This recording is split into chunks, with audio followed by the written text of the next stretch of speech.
Hi, I'm Jacob, I'm from Go Industrial, and today we've got a long weekend in sunny Queensland, which means I'm spending some time at the mother-in-law's house.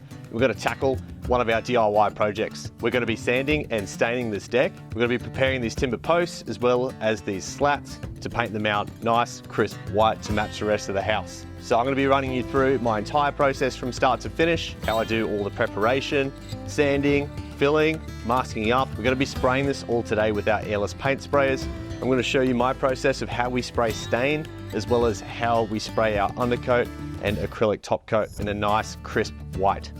We've also got the side gate to paint, so I'm going to run you through that. Make sure you like, subscribe, follow along, check the description below. We'll have some timestamps if you want to see a particular part of the project. Otherwise, let's get straight into it. So when it comes to any painting project, the process is much the same. Painting or staining is only really the last 10% of the process, and that 90% is in the prep.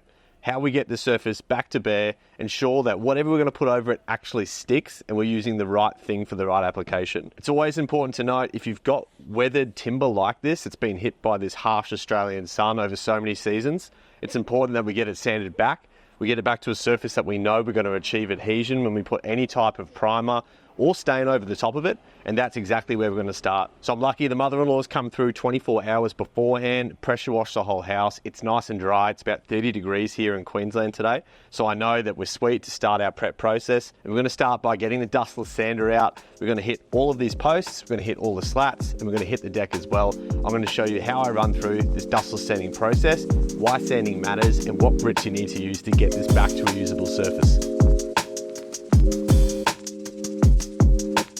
So what tools do you need for the sanding part of this job? There's two ways you can go. You can either use a battery-driven orbital sander like this, which often does enough of the job. You need to be mindful though, because it does throw a lot of dust all over the place. And if you're not wearing the right PPE, you definitely don't want anything like timber dust getting into your lungs, especially if you're sanding surfaces that you just don't know are asbestos or not. The other option is to stick with a dust-free or a dustless system.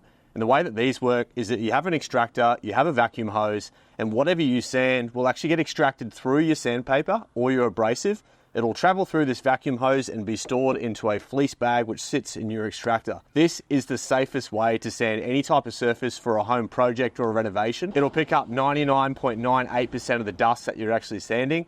And whilst it can be a bit more expensive than your battery orbital option, it's a hell of a lot safer if you can justify using it for more than one part of your project. So here today we're using a Mirka. This system's made in Finland. It's a top of the range premium offer. However, the amount of times I've used it for projects like this, it's paid itself back tenfold. We're also using Mirka's newest abrasives today, which are the Mirka Ligno. These are designed specifically for sanding any type of timber. They disperse heat really well, and they also have this really cool hourglass pattern which directs the dust through these holes to get better extraction when you're sanding for longer. So we're going to try these out today. If you're using any type of sandpaper for really weathered timbers, I'd recommend starting with 60 or 80 grit, and then we're going to step it through from 80 grit through to 100 grit through to 120, and we might finish with 180. But we're going to get stuck into this. I'm going to use a Dustless system. Lockie over here is going to give me a hand. He's going to be using the Rupus battery option as well, and we'll show you which option's faster and what puts out way less dust.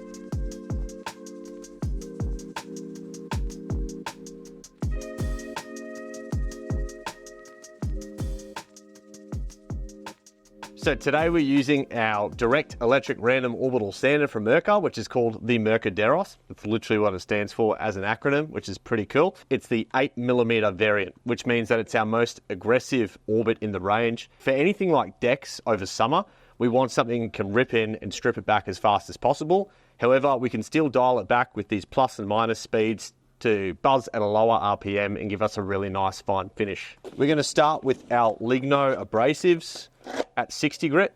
I'm going to show you how fast we can rip this back. Lockie over here is going to hook in with the Rupus with the same abrasive, and we're going to see how we go. So what we're looking to do is get this weathered deck back to a bare timber. That way we can assess if there's any major gouges or scratches in the timber. When we start with the most coarse abrasive, we can always bring it back up to a finer grit. We can assess, see where we're at, ask the dear mother-in-law what type of stain she wants to go with, pick a colour, and then we're going to come right back and get this all coated. Today, I want to get everything sanded, back to bare as well as masked up for painting first thing tomorrow. It's a great tip. If you are spraying, overspray is something we have to be mindful of. And if we often leave it too late in the afternoon here in Australia, the wind picks up and we don't want that overspray carrying down the street. So I always like to spray first thing in the morning. I like to do my prep a day before, and the day before that, I like to get all my pressure cleaning done and make sure the surfaces are nice and clean. So let's get into it. We're going to sand this deck.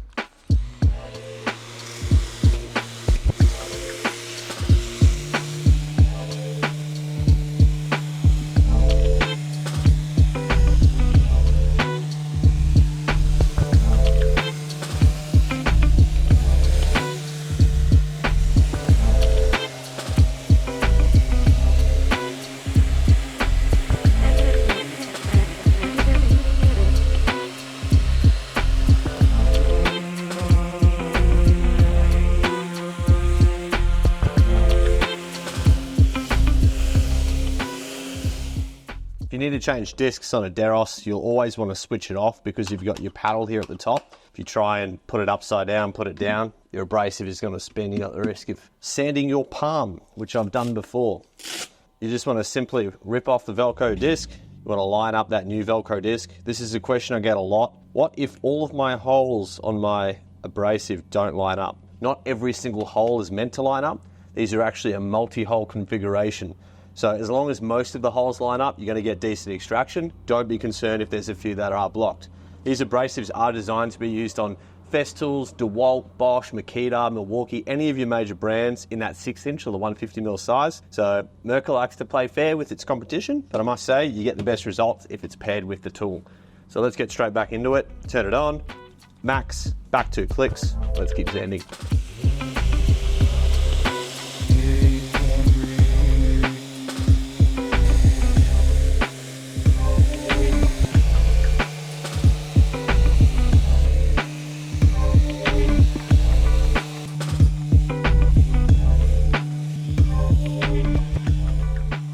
So the DEROS can have 2 backing pad sizes. We've been running the 6-inch or the 150mm backing pad, but we've gone to go industrial. We've gotten a 125mm backing pad, which is smaller, which is going to fit between the sections of the deck. We've got a pad wrench that comes with the kit. And all you need to do to change your backing pad is you slot this in between. You find where it slots in just here, you'll hear a click. You want to make sure it's off so you don't actually put the panel on.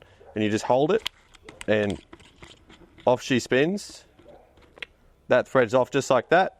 You can see here in the sander, you've got your thread where the backing pad goes back in, and you've got these little spaces on the end. So as soon as that's off, we get our new backing pad. There's our smaller backing pad here. We're going to get this bottom section, put the wrench in place for a sec. Just hold that on there. Line this up for the middle. You're going to put your wrench on that section, hold it tight.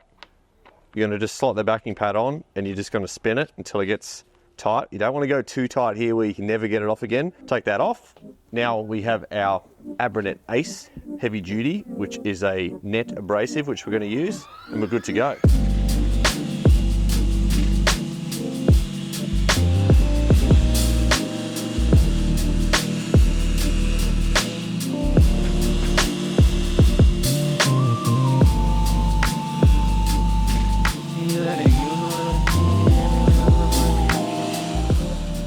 So end of day, deck is sanded.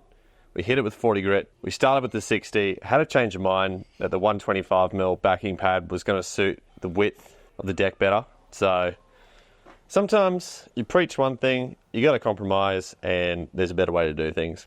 So therefore, we chose the better way to do it. Tomorrow, we're going to hit this quickly in the morning. The sun is setting over here in Queensland.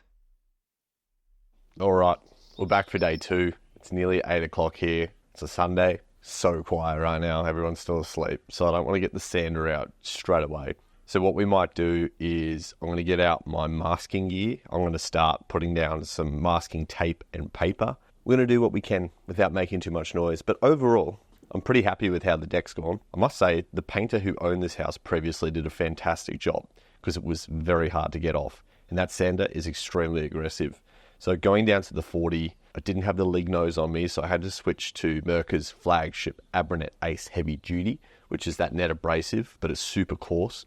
Took that layer straight off. So this morning, once some people start waking up, we're going to switch back to that Ligno timber abrasive. I'm going to go back up to 80 grit, 100 grit, and finish with 120 grit. I won't go through to 180 because you still want to make sure that the timber has enough grain in it to actually absorb the stain, especially since we're spraying. So I'm hoping that this is going to go really well. So I've had my morning coffee. Let's get into some morning masking up, and I'll show you a cool tool that's going to make all of this a lot quicker.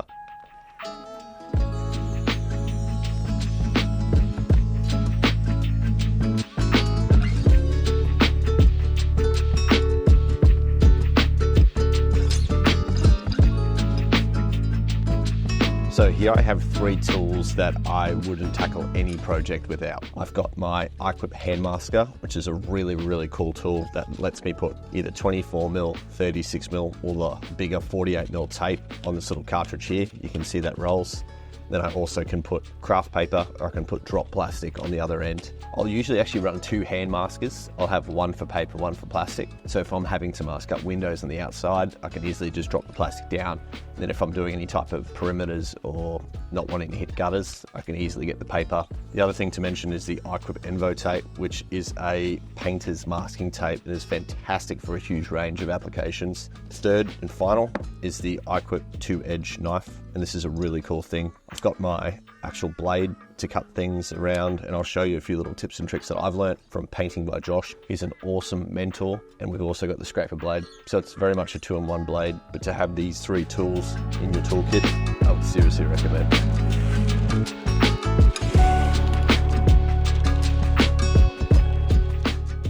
So one of these really handy tips I've learnt from Josh is when you're taping bits like this, and you don't want to hit it, tear off 2 longer strips. I probably have put a bit too much excess on the sides here, but then you can use your blade. You want to make sure it's nice and sharp as well.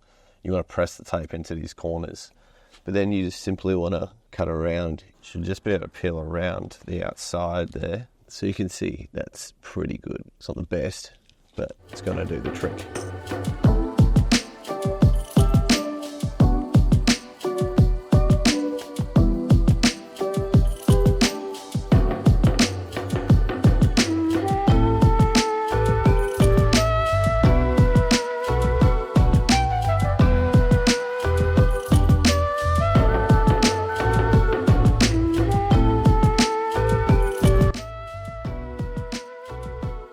So we've done a half decent job of masking all this up with our tape and paper. I recommend if you're tackling any project, set yourself little goals throughout the project. So for example, I wanted to have all this masking done before breakfast, which is now about 8:30. So now's a good time to get fed, and then we're going to come back. We're going to get this deck sanded up nice and smooth. Then I'm going to finish masking the perimeter, and we're going to get this done very quickly.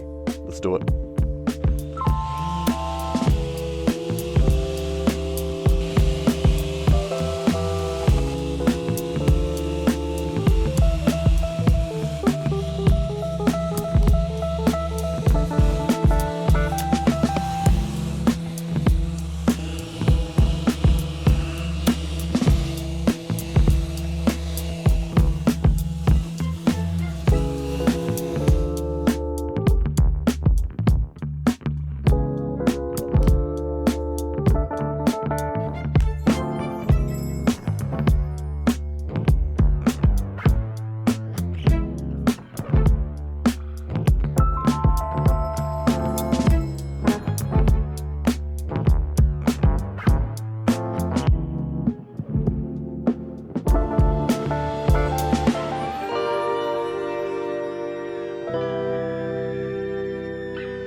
So we're out here doing side quests. The mother-in-law has requested the deck's done, side gate's done. Jacob, do you have a second to paint this white? Because it's black lettering, black letterbox, kind of accents, so it'll look really nice and crisp white. Guess what? I have a drum of exterior paint. I should spray a primer, I know. A lot of people say exterior paints are self-priming, so I'm going to put that to the test today. And very worst case, if I have adhesion issues, I can pressure wash the whole thing off, give it some type of cleaning solution, and put a proper primer down. But while we're here, last job of the day, I'm going to load up the Graco Quick Shot, and I've got it in the van. I don't want to do a colour change with the TrueCoat because I'm going to give that a clean. So let's put some little bit of paint through here for a touch up, see how we go.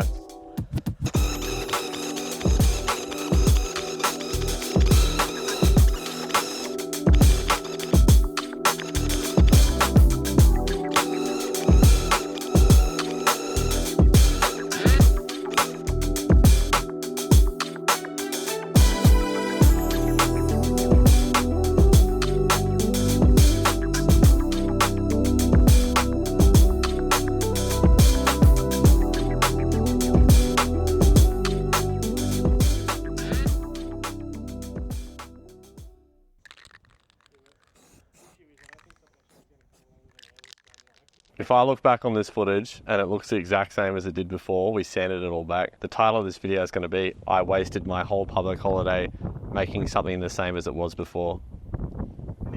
So that's a wrap. It's the same time as we started yesterday, which is pretty cool. So we've cleaned, sanded, masked up, sprayed stain on all of our pillars, our slats and our deck. It was an original change from the start. We were going to white these posts and these slats out, but we decided to keep with the natural timber. Once you get your timber back to a nice state, it looks pretty good when you get a nice fresh coat of stain on top. We also picked up a side quest. We've painted the letterbox and we've also sprayed out all those cool features in a matte black, which I think looks pretty good. So I hope you enjoyed this guide. I hope you got something out of it. If you have any questions, feel free to leave a comment below and we'll get back to you as soon as possible. It's Jacob from Go Industrial. Stay tuned, we've got plenty more project guides coming up. So without further ado, let's look at the final before and after, and I'll catch you in the next one.